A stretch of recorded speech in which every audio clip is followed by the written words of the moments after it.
Salam Bapak Ibu yang diberkati Tuhan. Seorang pendeta yang saya kenal baik berkata demikian. Khotbah,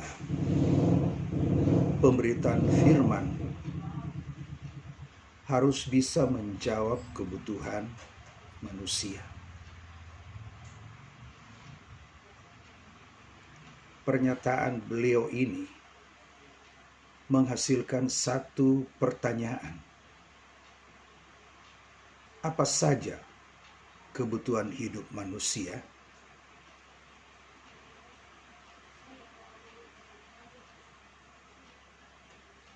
Apa saja kebutuhan hidup manusia? Jika pertanyaan ini didengar oleh yang sakit, maka yang sakit akan berkata, "Saya butuh kesembuhan." Didengar oleh orang-orang yang hari ini sedang mengalami krisis keuangan moneter, maka kebutuhan dia ketika mendengar firman Tuhan adalah terjadi mujizat pemulihan ekonomi. Bagi suami istri yang sedang menghadapi konflik rumah tangga yang berkepanjangan, maka jawaban yang mereka berdua harapkan dari ketika mereka mendengar pemberitaan firman adalah ada jalan keluar dari setiap konflik yang sedang mereka hadapi. Jika pertanyaan ini, apa saja kebutuhan hidup manusia, didengar oleh orang tua dan anak yang sedang menghadapi konflik, maka jawaban yang mereka harapkan dari pertanyaan ini adalah adanya perdamaian antara anak dan orang tua. Jika pertanyaan ini didengar oleh suami istri yang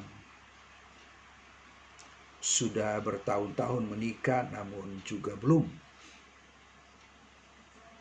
diberikan keturunan oleh Tuhan, maka jawaban yang mereka berdua harapkan adalah bulan depan atau tahun depan istri dari suami itu bisa hamil. Tergantung permasalahan yang sedang dihadapi oleh Bapak Ibu. Bapak Ibu akan menjawab pertanyaan ini. Apa saja kebutuhan hidup manusia? Kalau di dalam Matius 6 ayat yang 25 berkata, "Karena itu aku berkata kepadamu, janganlah khawatir akan hidupmu, akan apa yang hendak kamu makan atau minum, dan janganlah khawatir pula akan tubuhmu, akan apa yang hendak kamu pakai. Bukankah hidup itu lebih penting daripada makanan, dan tubuh itu lebih penting daripada pakaian?"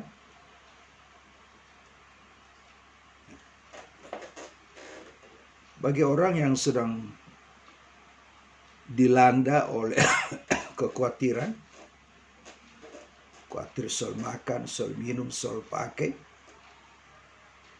maka jawaban dari pertanyaan apa saja kebutuhan hidup manusia adalah masalah makan, minum, dan pakai bisa segera teratasi. Bisa segera teratasi.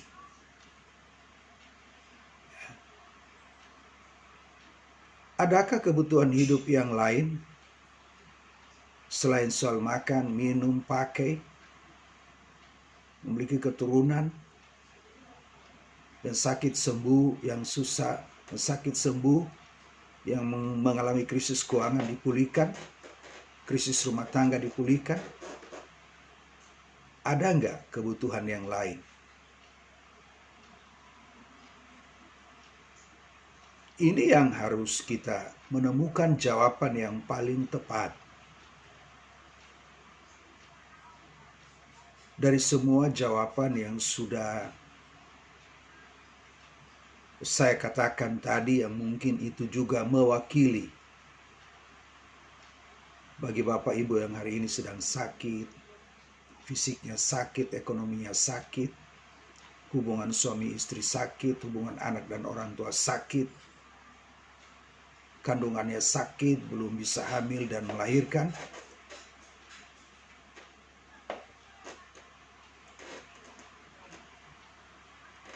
Kemudian, khotbah yang seperti apa yang bisa menjawab kebutuhan hidup manusia? Bapak Ibu yang diberkati Tuhan, sebagai makhluk kekal, ya, sebagai makhluk kekal, kita hanya memiliki satu kebutuhan, yaitu kebutuhan akan Yesus. Amin. Kebutuhan akan Yesus. Tapi Pak, saya kan sakit. Berarti yang saya butuhkan kesembuhan. Saya bertanya kembali, kesembuhan itu datang dari mana? Mungkin Anda berkata dari dokter. Dokter itu milik siapa? Obat-obat dokter itu semua itu pemberian Tuhan.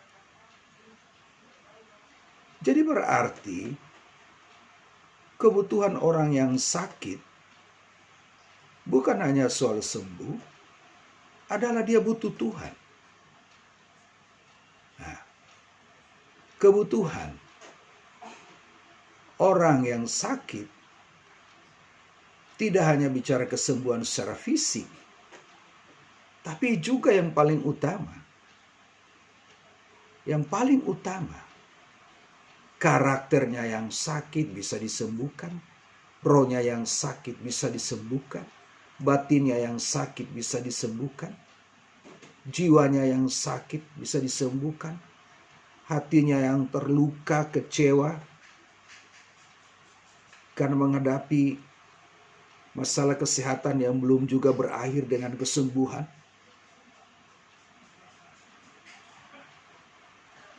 Jadi kebutuhan orang yang sakit hari ini, kebutuhan akan Tuhan, yang paling mendasar, yang paling pokok adalah bukan soal kesembuhan fisik saja, tapi dia butuh Tuhan. Untuk apa? Menyembuhkan kesetiaannya yang sakit. Kesetiaannya kepada Tuhan sakit, kesetiaannya kepada istri sakit. Ya kan? Apa tuh kesetiaan yang sakit kalau dalam hubungan dengan Tuhan? Ya, menyeleweng, gak teguh mempertahankan komitmen dia. Seperti Bani Asaf. Bani Asaf tuh menyeleweng. Diawali dengan sesungguhnya Allah itu baik. Tapi pengakuan imannya ini gak bisa dia pertahankan. Ketika dia melihat kemakmuran orang fasik, nyaris, bukan sudah menyeleweng, nyaris dia menyeleweng.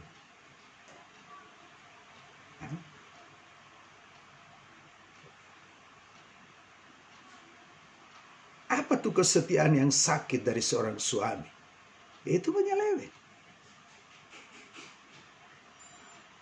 Sudah punya istri, masih cari lagi wanita yang lain. Sehingga ada yang berkata, ada istri sah, ada istri tidak sah. Yang sah itu diberkati di gereja, yang sah, yaitu yang gelap-gelap itu, hubungan gelap.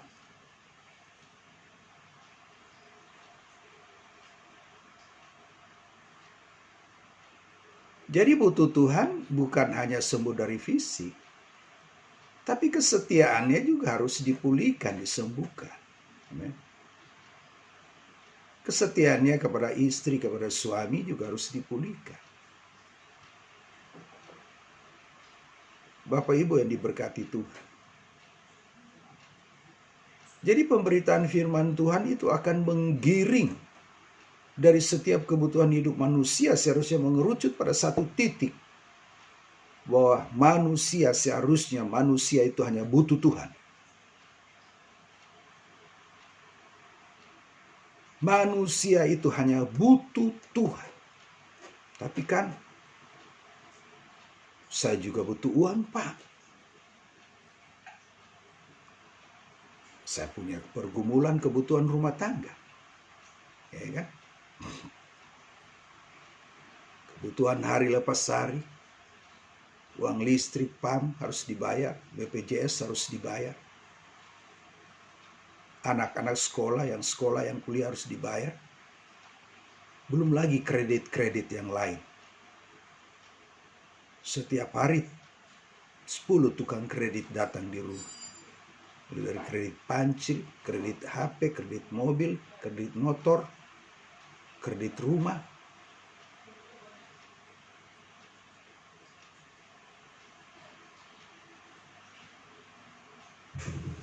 Bapak Ibu yang diberkati Tuhan.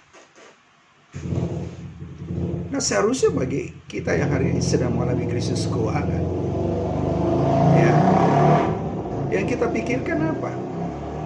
Supaya segera terjadi mujizat. Dan kemiskinan, kemelaratan, krisis keuangan segera dilakukan. Tuhan sanggup melakukan hal itu. Tuhan sanggup melakukan hal itu. Sanggup. Tapi kenapa hari ini Tuhan belum melakukan? Karena Tuhan lebih tertarik menyelamatkan karaktermu yang sakit.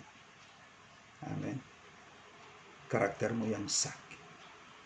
Nah, kalau hari ini kita mengalami kesulitan keuangan karena kita salah kelola, ya kan? Salah kelola, penghasilan sedikit, terlalu banyak maunya. Ya, gaji 5 juta, kita hidup di atas 5 juta. Ya kan? Gaji 5 juta, tapi kebutuhan kita di atas 5 juta. Nah, kalau ini siapa yang salah? Terus salahnya di mana? Seharusnya di karakter. Amin. Di karakter. Kalau kita hanya memiliki penghasilan 5 juta sebulan, kita harus berusaha hidup di bawah 5 juta. Jangan lebih daripada 5 juta. Akhirnya kita yang menderita. Nah, supaya bisa hidup di bawah 5 juta, jangan terlalu macam-macam. Hanya satu macam saja, butuh Tuhan. Amin. Jangan banyak macam. Hanya satu macam saja, butuh Yesus. Coba. Hidup penghasilan 5 juta, hidup di bawah, di atas 5 juta. Berarti itu menyangkut apa? Karakter. Karakter yang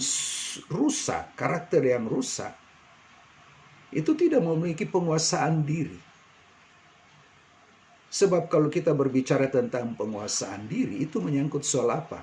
Makan, pakai, soal seks, soal keuangan. Karakter itu kan, penguasaan diri itu kan bicara karakter.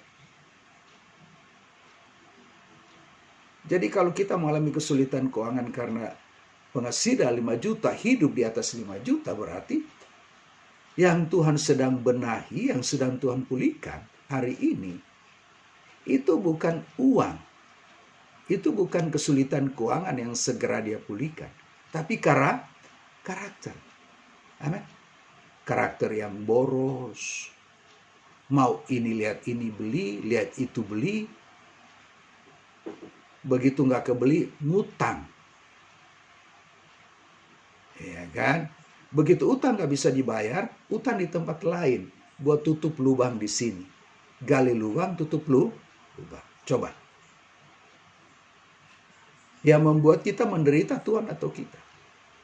ya Tuhan pasti tidak membuat hidup kita menderita. Tapi kita sendirilah yang membuat kita menderita. Kenapa? Karakter kita itu rusak. Penguasaan dirinya itu lemah. Kalau penguasaan diri kita bagus dalam soal pengaturan uang, maka kita akan berusaha menata keuangan kita untuk hidup di bawah penghasilan 5 juta. Sehingga apa? Kita tidak mengalami kesulitan. Mungkin solusi kita adalah berutang. Oke, berutang itu baik. Ya. Hanya sebatas itu. Tapi akhirnya apa? Beratnya di orang yang berutang harus bayar utang. Ya. Mengatasi masalah dengan apa? Berutang. Akhirnya apa? Terjadi akumulasi masalah dalam soal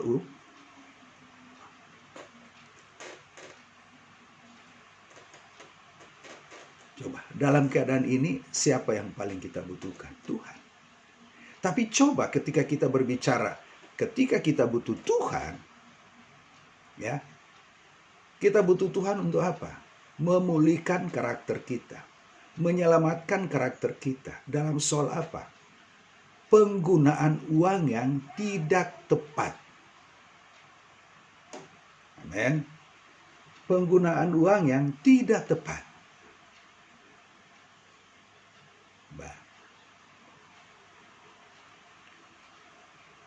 Bagi Bapak Ibu yang hari ini menikah 5 tahun belum punya keturunan, yang dibutuhkan keturunan atau Tuhan? Seharusnya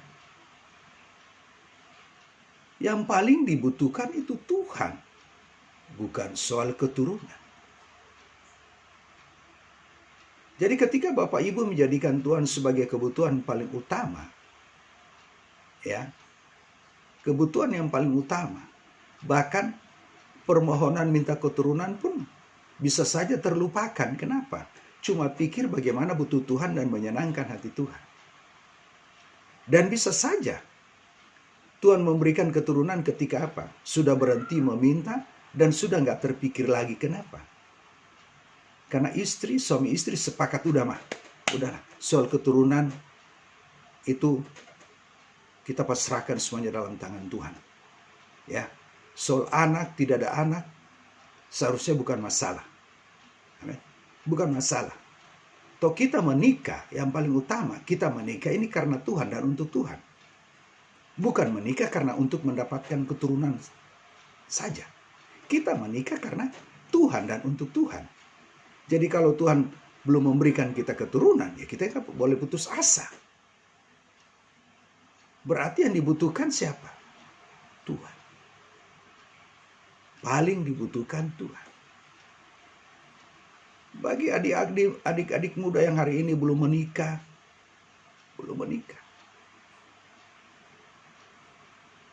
coba dengar apa yang saya katakan. Ya. Menikah atau tidak menikah, sebetulnya itu gak jadi masalah. Tetapi ketika kita sebetulnya gak jadi masalah. Saya ulangi, menikah atau tidak menikah, sebetulnya itu tidak jadi masalah. Yang menjadi masalah, kalau kita gak menikah, kesendirian kita gak pakai untuk Tuhan. Kita gak pakai untuk menjadi anggur yang tercurah, roti yang terpecah bagi kehidupan banyak orang. Yang menjadi masalah bagi orang yang tidak menikah, belum menikah hari ini adalah apa? Dia salah mempergunakan kesendiriannya. Coba, yang belum menikah, ambil studi banding. Ya. Itu lebih berat orang yang sudah menikah. Karena apa? Dia harus berpikir bagaimana kebutuhan keuangan teratasi, tercukupi. Jadi menjadi masalah bagi orang yang belum menikah adalah apa? Kesendiriannya Dia pakai bukan untuk Tuhan, tapi untuk dosa. Setelah menikah gimana? Itu juga harus dipersoalkan. Padahal pernikahan itu kan dirancang. Pernikahan itu terjadi karena ada apa? Blueprint cetak biru dari Allah sendiri. Yang merancang pernikahan itu Tuhan. Bukan gereja, bukan pendeta, bukan sinode. Juga bukan Anda yang mau menikah, itu Tuhan. Yang merancang, mendasari, membangun, dan menjagai perjalanan bahtera rumah tangga itu Tuhan. Jadi komitmen awal menikah untuk Tuhan itu harus dipertahankan. Jadi kalau hari ini belum memiliki keturunan ya, seharusnya itu tidak boleh menyusahkan hati Bapak Ibu. Kenapa? Komitmen awal kan menikah untuk Tuhan. Bukan untuk dapat keturunan saja. Kalau menikah hanya untuk memperoleh keturunan, maaf saja, ya, dogi juga punya keturunan. Hewan juga punya keturunan.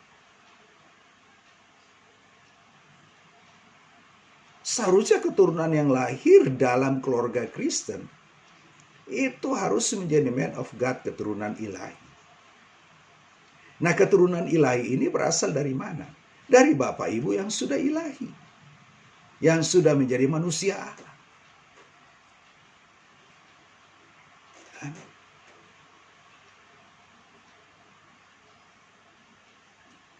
Tolong Bapak Ibu, masalah makan minum, kawin, menikah tidak menikah, tidak punya keturunan, punya uang, belum punya uang, punya rumah, belum punya rumah, ya, sembuh, sakit, itu relatif, jangan dibuat absolut. Jangan dibuat absolut. Yang absolut itu hanya Kristus Yesus Tuhan. Yang absolut itu hanya Yesus. Satu pujian berkata, selain Kau tiada yang lain ada padaku di surga.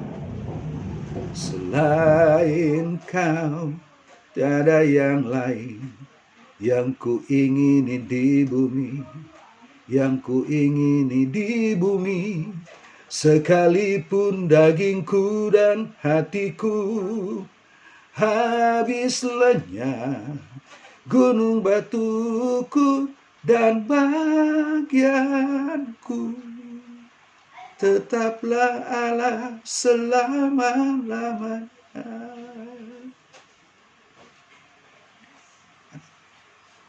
Jadi makan, minum, pakai, kebutuhan tubuh, itu jangan dibuat absolut. Kalau kita buat absolut, kita mengkhianati Tuhan. Kita mengecewakan Tuhan. Kalau soal pemenuhan kebutuhan jasmani kita buat absolut, akhirnya kita bisa melupakan Tuhan, sumber dari kebutuhan tersebut. Amin. Jadi jangan dibuat absolut. Yang absolut itu hanya Yesus itu sendiri. Amin. Jangan yang ditambahkan itu buat absolut. Yang absolut itu mencari kerajaan Allah dan kebenaran. Jadi jangan dibalik. Ya, jangan dibalik.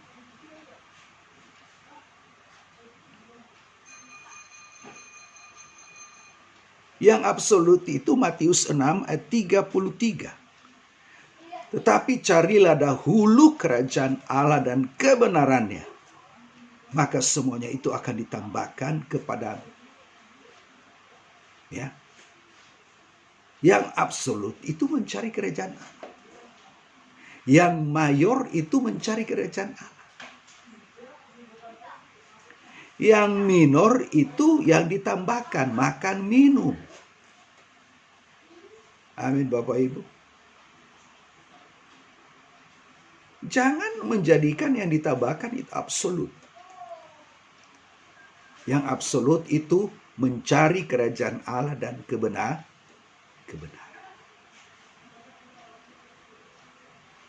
Sehingga apa? Khotbah yang menjawab kebutuhan manusia cuma satu. Bahwa manusia itu nggak butuh apa-apa. Manusia itu hanya butuh Tuhan. Amin. Amin.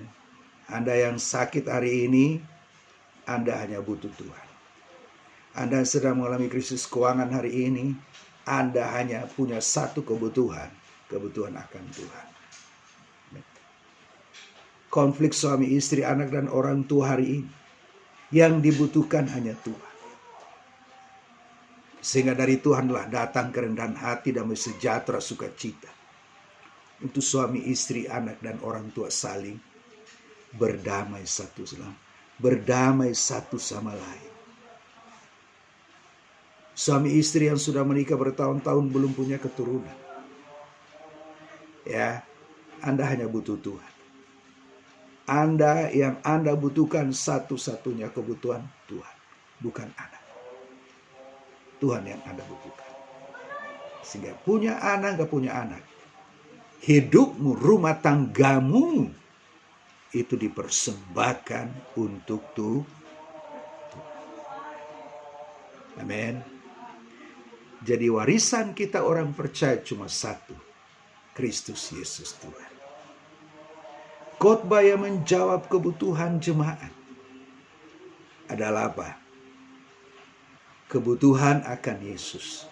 Hanya berbicara tentang Yesus, Yesus, Yesus, Yesus, Yesus.